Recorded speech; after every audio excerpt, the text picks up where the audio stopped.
So another thing that I would really love to change is when it comes to the speed. I know. Speed, when Slow? You want it slower? No, I don't want it slower. I want, if the road is saying 80 kilometers per hour, and apparently we do have cameras and CCTV on our roads, and those Do they function? Do they work? It's going to bring me to my next conversation. We do have all those speedometers and everything, but they are not working. Even if they are, again, it brings me to another conversation. I was not going to even bring it up, but imagine corruption. You will realize that most of the road accidents, or even anything that has to do with road safety, there is a lot of corruption when it comes to road safety. I know that's a whole podcast on its own, but can we value the gift of life proportionally to just money? Because I've seen people where umeshikwa, you've broken a law and kwanza mbaya, and then you just go to the police station, sweet talk the police station, you're out. Have you ever bribed a cop? No. Never? Should try it. No. Thank you. I'll pass. I'm being bad influence here. You should try it. No, I was actually. I understand, but I want you. Don't forget your chain of thought, because I remember I was caught on Sunday, and I had just called like my insurance person. I was like, "Yo, my insurance expired on Saturday, and I'm on Sunday. I've just realized that on the road now." And then I'm like, I'm already in Westlands. I'm supposed to get to Langata. That's negligence, first of all. True. So now, you know what happens? I get to a roundabout.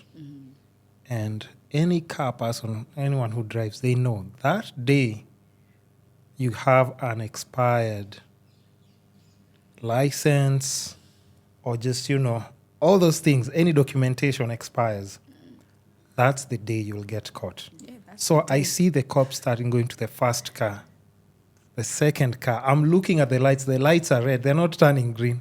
I'm like, oh. So he gets there and then he's like, kijana. Sunday.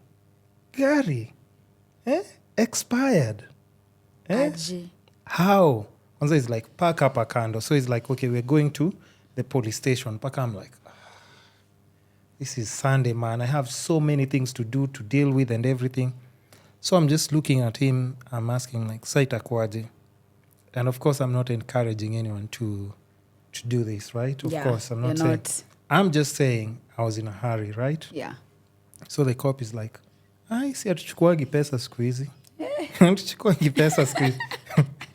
I'm like, what do you mean? What do you mean? I'm like, what do you mean? Yeah, they don't. I'm like, Sunday, you mean to tell me my car is getting repoed right now? It's going to the station. You are not having it. And we went to the station. Yeah, it's just like, Twende. So we get to the station. By the way, I'm already packed to go with my meat, eggs, nini. I'm like, okay, because now I have to leave the car, nini. And then, after all this, I'm carrying all these things. He asked me, so uko na ngapi? There comes the question. So now, of course, me being an upstanding citizen, I'm supposed to say, me, I don't do bribes, mimi. Kaini nagari, I'm coming to court on Monday to malizane na the law of Kenya. I was just like, okay, honestly speaking, mi naweza manage two nini? Mbia 2K. Mbiongeza, nikamwambia, haiwezi pita hapo aki. Afadhali mbaki na gari. You are ready for So I'm carrying meat, eggs. I have so much luggage because I was just doing groceries. My fruits, nini. So remember, I'm haggling kama nimezibeba hivi. So he's like, wewe naona uko na stress tu nyingi sana. Aya, leta hiyo nini afuende. Imagine, and I left. But you see, this was happening and I'm not saying I don't want to be a target. So I won't say where this happened. But I'm just saying, like, for my situation, I was like, okay, it was just, of course, negligence. But that was something small. I wasn't drinking or driving. Yeah. And of course, I have to say like kudos to the cops, Maze. You know, we had to help each other out because helped me out, I helped him out. And we Mkasaidiana. to cause any accident. But of course, the next time if I'm caught with anything expired, please just arrest me because that's not what we're encouraging. Yeah, that was my story for that's 3 days ago. So I just thought I should chip in. But corruption is not good. So back to what you were saying, Waziri. I mean, when it comes to the law enforcing, I feel like they should be doing a better job. And I'm not saying they're not working. They are. They are. I mean, there's a lot of awareness. Like, I feel like the strategy and approach of road safety is being given a lot of, I mean, it's not a lot of importance, but at least I can see when they're trying to change. Or I can see when they try and involve the youth or different road safety bodies, and I can see we have to acknowledge that. Yeah. But still, there's so much that needs to be done, especially like I said, when it comes to enforcing those laws, because the policies are there. I mean, they are always adjustable when it comes to maybe the what is it called? What is this name? When someone has committed, like when it comes to getting the I'm forgetting the name. When someone does what? When you've committed when you've broken a law, so there's something that you're supposed to not apprehended. What? Not arrested? I mean, there are those ones for being arrested, but there's that thing you're supposed to maybe do. Most are not come to court. Pay, maybe not even. There's a fine. Oh, a fine. Okay, a fine. English. Yeah, fine. English ilikuja na meli. But when it comes to some of these fines, they need to be higher. Yeah. Ndio mtu anasikia uchungu. When you think about that, you have overspeeded English again. You've overspeeded, and when you think about the fine you're gonna get when it comes to speeding, you're like, bro, just like, let me slow down. Let me just drive slow. So some of these fines, or even overlapping, maybe. Yeah, some of these fines needs to be higher. Why? Because we need to meet, like I said at the beginning, we need to meet road safety with the seriousness it's causing on these roads. Because, like we said, we hear road accidents every day, but what is being done about that? Like, we've normalized road accidents. Like, you hear it on news, done. But what happens after road accidents? There's PTSD, there's mental health, there's loss of life, there's your life just changing forever. It's a lot. And it's changeable. Like, these are not things that we are talking about, that we cannot have zero death road accidents. We can. There are countries that have zero death road accidents. I mean, it's going to take us a lot of work. Yeah. A lot of amendments when it comes to these laws and regulations. Because that falls under which ministry? CS. Is there? And it was CS Murkomen. Ah. Yeah, our cabinet secretary for transport. Ah, yeah. Yes. So are there any efforts to just reach out to him? He looks like a reasonable person. He does look like a very reasonable person. For the past 1 month, I've been trying to get to him. Yeah. Because like I said at the beginning, as youths, we have solutions. And the reason why everyone is stressing on the youth matter, it's because it's us to be able to stand in the gap, especially in the next generation. Because some of these things that are being done right now, if we don't change them right now, or if we don't try and come up and stand in the gap, by the time the next generation is coming, God forbid, it will be worse. It will be bad, yeah. It will be bad. And it's so sad when a young life is lost prior to when you're supposed to die. And we are hearing it constantly.